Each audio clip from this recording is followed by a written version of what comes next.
So Gary, another 3 points at the weekend, another very entertaining game of football. Yeah, it was. Should have been more comfortable.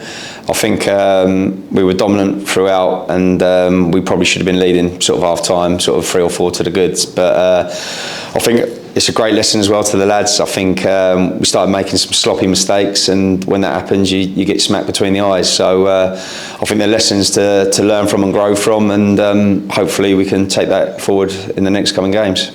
Yeah, I was going to say the scoreline at half time was a bit out of character in terms of what the performance actually was. It was an outstanding performance for most of the game.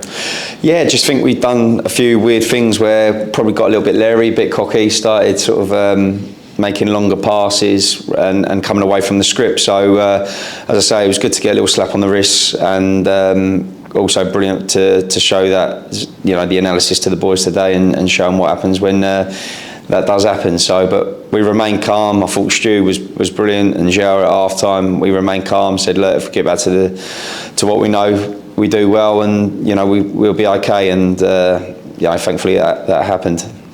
2 new additions obviously joined us late last week in Craig and Nico.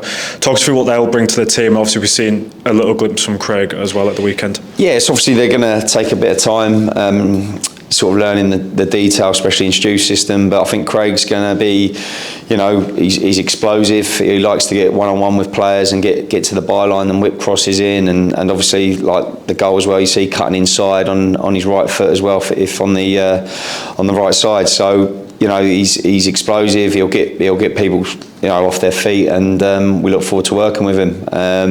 With Nico, he's got serious pedigree. You know, he's played for some unbelievable clubs, and I think with him it's just about getting him in a good space mentally, ready to get sort of physically fit, get that match sharpness, and hopefully he'll be one for probably in a month's time, I would say. So both of them are going to be exciting to work with, and you know, Matt and Julianne once again have backed us as well. So you know, they've always been there to support us when we've needed things, and that's great as well.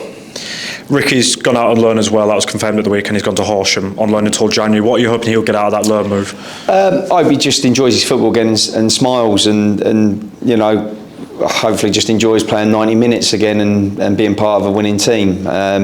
So I think it's one that we need to monitor like all our players out on loan, and hopefully he can hit consistency now, and you know, we'll review the situation in January. So glad that Rick's got his move, and hopefully he enjoys it. Alex Newby, Joe Gray and Greg Ollie have all missed the last couple of games. Obviously 3 key players in the team. How are they looking ahead of tomorrow? Yeah, I think hopefully we're looking for involvement from Greg Ollie and Noobs, and hopefully Boateng as well. We had good news about him today, so all 3 may feature in some capacity. Probably with Joe Gray, it looks like it might be a slight tear in one of his muscles, so we might be sort of a week or 2 away with Joe. But once again, it's great to have the other 3 back as well. So all serious players, and all help this team. However, in their absence, obviously the likes of Hewitt, obviously at the weekend, Brooks, Nathaniel, George and Federa have all had that chance to play a little bit more football than what they had previously. How pleasing is it to see them stepping up to the plate and getting their performance in? Yeah, brilliant. You know, obviously I thought Ash was excellent when he come on. Brooks, he's only going to get better with game time, and obviously little Mo as well. He's one of those as well. When the game opens up slightly, he's an entertainer, and I think, you know, everyone likes, you know, Mo around the place. So it's great to have all 3 involved. And then obviously there's been a few starting performances from Bats, and Banksy, who I thought was absolutely superb as well. So everyone's sort of producing at the moment and bringing something to the table, which is great, because I think to be successful in this league, you're definitely going to need a squad. One thing that's been noted in the last 3 games is the partnership and link up between Ollie Pearce and Josh Stones. It's a duo that's really clicked in the last 3 games, hasn't it? Brilliant. You know, I think with Stonesy, it's just about his emotional control. I think I've seen him recently. He knows he's starting games. He's more relaxed. He's adding things to his game all the time, when to come short, when to go long. So he's been brilliant, and getting goals as well. So it's great to see him enjoying his football. And with Ollie, it's just he's just got so much quality. I watch his games back when I'm reviewing, and even if you think Ollie Pearce is having a quiet game, you just got to watch his movement carefully, because what he does in creating space for other players is vitally important to us. So brilliant to see him combining, and yeah, hopefully it continues. Rochdale are the opponents at the LNER tomorrow. It's a team that we played only a few weeks ago. What can we take from that meeting in the FA Cup that we can take into tomorrow night? Yeah, I think some managers would say, no, you can't take nothing from it, it's a different week, but I think you can. I think obviously they'll assess that game, we will assess that game, and we don't come away from our systems too much. I think there's only details that may change within games, and I think we'll have to be alert to watch what Rochdale do. I think second half at their place, they caused us problems when they swapped it up a little bit. But I think it's also vitally important we concentrate on what we do and what we do well, and hopefully we can put that on top of them as well. So it's going to be an interesting game. We respect their management hugely.